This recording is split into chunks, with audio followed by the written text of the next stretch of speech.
Well, good day to all of you.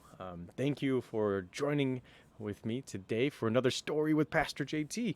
We're going to read a story that comes from the Gospel of Matthew, and it's a story about some people working in a vineyard.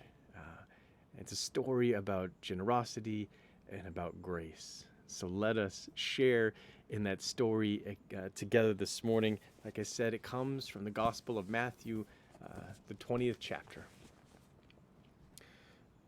Jesus told this story to teach about God. A farmer needed workers for his vineyard where he grew grapes.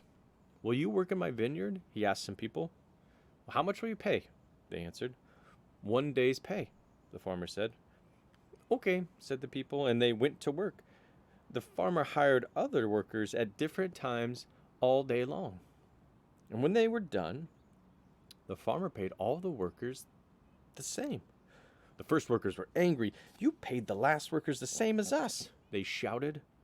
"We worked longer in the hot, hot sun." The farmer answered, "Well, I gave you what I promised you.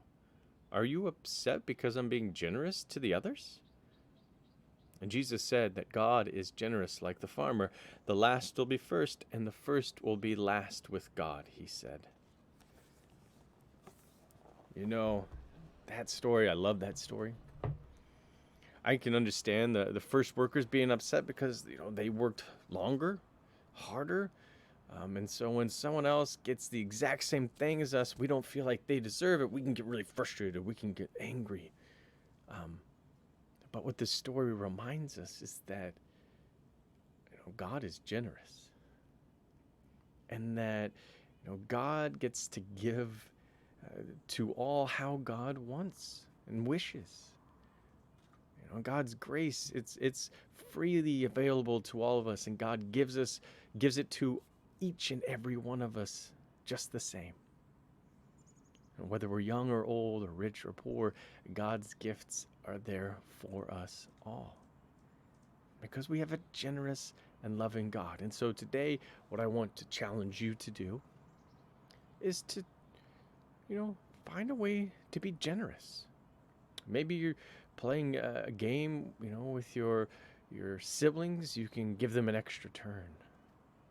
Or when your parents ask you to clean up your bedroom, maybe you can vacuum the living room as well.